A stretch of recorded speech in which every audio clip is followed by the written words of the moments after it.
नमस्कार, आप देख रहे हैं एनडीटीवी एक्सप्लेनर तह की बात। मैं हूं सुशील बहुगुणा। पहलगाम में हुए आतंकवादी हमले के बाद पाकिस्तान के खिलाफ भारत का रुख लगातार सख्त होता जा रहा है। बुधवार रात किए गए कई बड़े ऐलानों के बाद आज फिर भारत ने कुछ नए और सख्त ऐलान किए, जिनसे साफ पता चल रहा है कि भारत पहलगाम की वारदात को युद्ध की एक घटना की तरह ले रहा है। प्रधानमंत्री नरेंद्र मोदी ने आज बिहार के मधुबनी की एक सभा में आने वाले दिनों में भारत के रुख को साफ कर दिया। कहा कि पहलगाम हमले के लिए जिम्मेदार हर आतंकवादी और उसे शह देने वाले को पहचाना जाएगा, पीछा किया जाएगा और सजा दी जाएगी। अंतर्राष्ट्रीय समुदाय तक ये बात पहुंचे, इसके लिए प्रधानमंत्री मधुबनी की सभा को अंग्रेजी और हिंदी दोनों में संबोधित करते दिखे। 140 करोड़ भारतीयों की इच्छा शक्ति अब आतंक के आकाओं की कमर तोड़ कर रहेगी।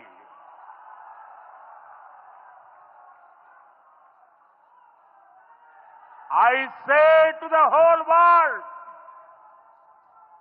India will identify, track and punish every terrorist and their backers.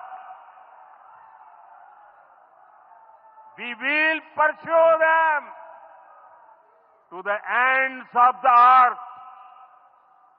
India's spirit will never be broken by terrorism.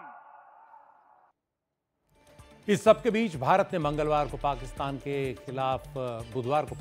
खिलाफ उठाए गए सख्त कदमों के ही क्रम में आगे ऐलान किया कि भारत में मौजूद सभी पाकिस्तानी नागरिकों के हर तरह के वीजा तुरंत प्रभाव से रद्द कर दिए गए हैं। उन्हें 27 अप्रैल तक वापस जाने को कहा गया है।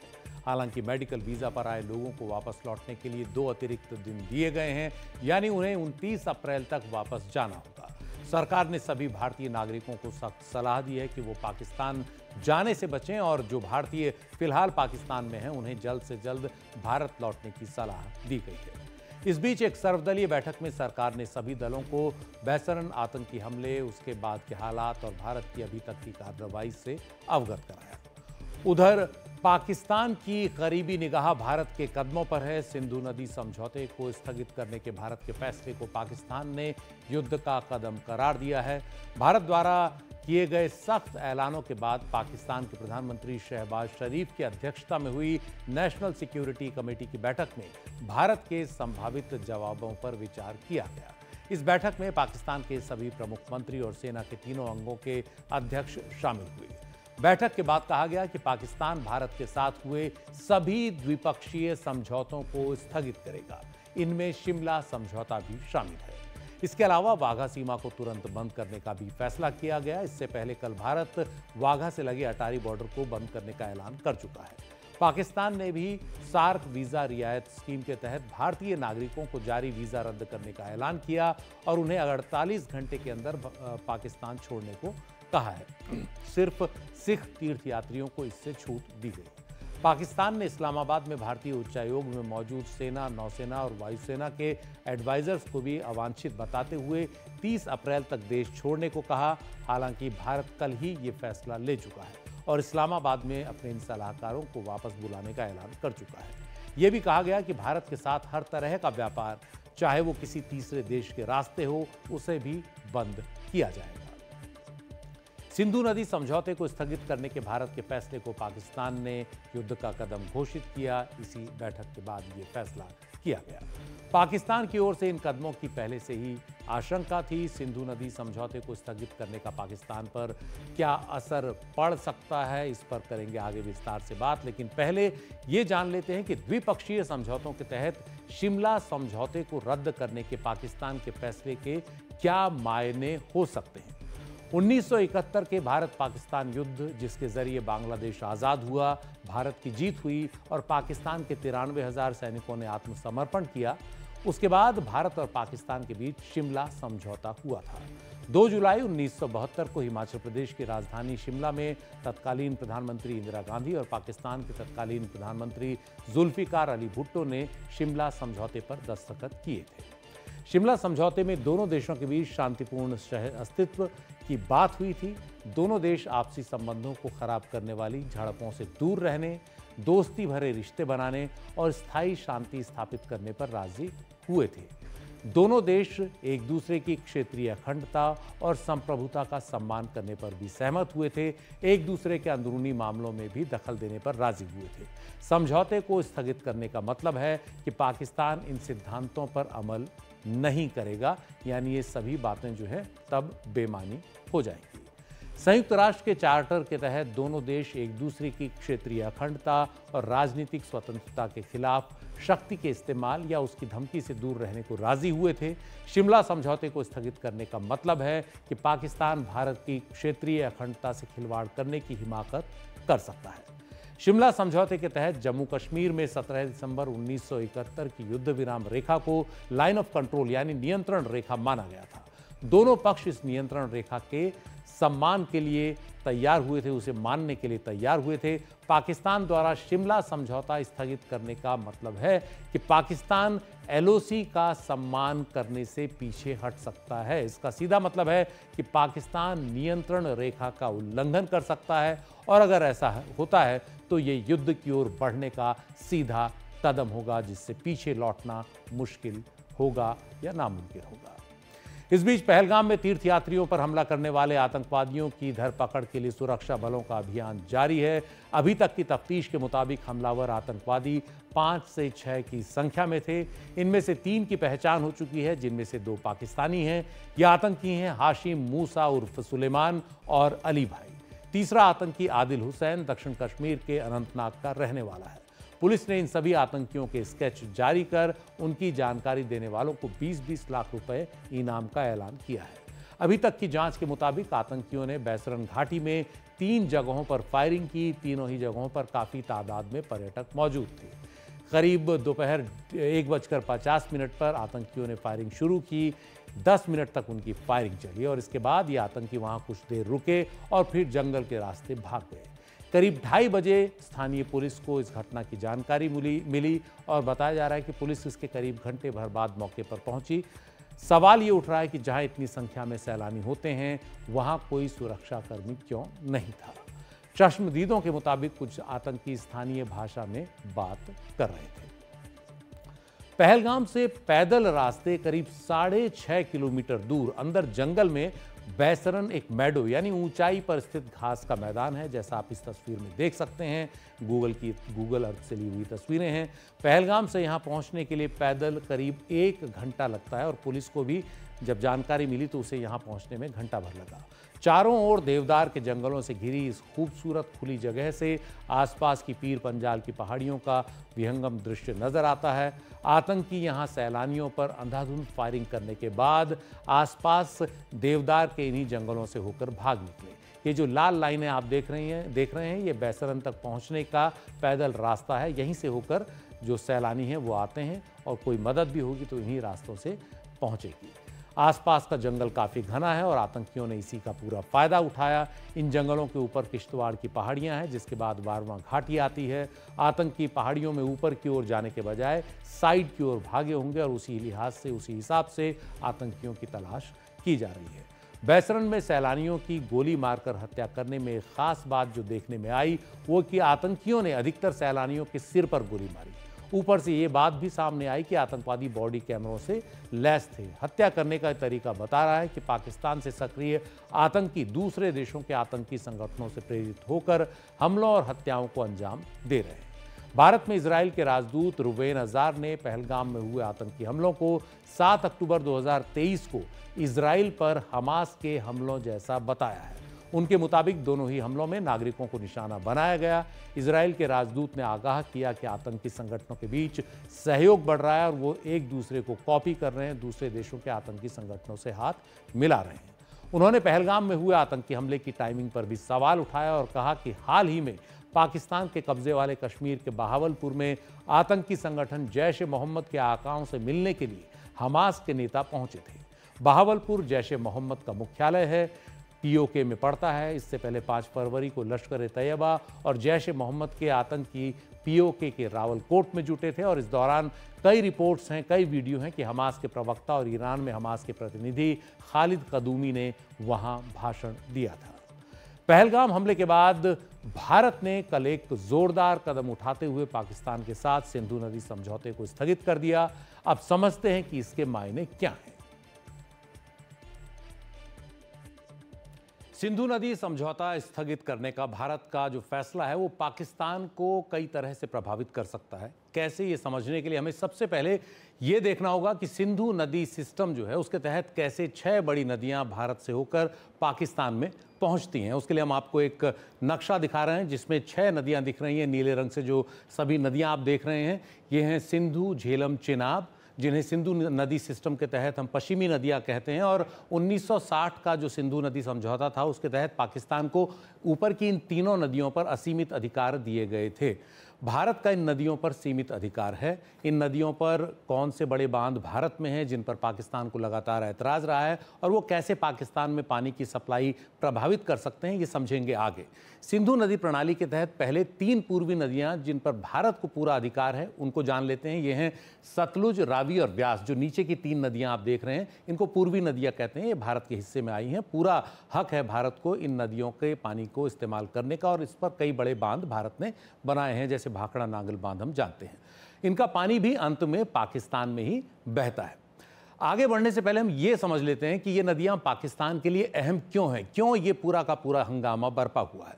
सिंधु नदी समझौते के तहत सभी 6 नदियों का 80% पानी पाकिस्तान को मिलता है और भारत 20% का ही इस्तेमाल कर पाता है। दरअसल सिंधु नदी घाटी का जो पूरा सिस्टम है पाकिस्तान की जीडीपी में करीब 25% योगदान करता है, क्योंकि उसका 80% पानी जो है वो पाकिस्तान इस्तेमाल करता है। पाकिस्तान की जीडीपी में सिर्फ खेती की बात करें तो उसका योगदान करीब 23% है जो इन नदियों पर आश्रित है। और पाकिस्तान की ग्रामीण आबादी का करीब 68% खेती पर आश्रित है। तो अगर इन नदियों पर कोई भी असर होगा तो इन सब पर वो असर पड़ेगा, खेती और ग्रामीणों सब पर।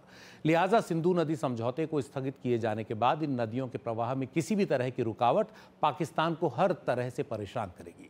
पाकिस्तान में कृषि का सबसे बड़ा हिस्सा, खासतौर पर पंजाब और सिंध की लगभग पूरी खेती सिंधु नदी के इस सिस्टम पर आधारित है। इन नदियों पर सिंचाई से लेकर पीने के पानी तक पाकिस्तान इन नदियों पर आश्रित है। पाकिस्तान के जो बड़े बांध हैं, तरबेला, मंगला, ये बड़े हाइड्रो पावर प्रोजेक्ट्स हैं, ये इन्हीं नदियों के भरोसे हैं। अगर यहाँ से पानी वहाँ नहीं पहुँचेगा तो उनमें बिजली उत्पादन नहीं हो पाएगा, सिंचाई के लिए भंडारण नहीं हो पाएगा।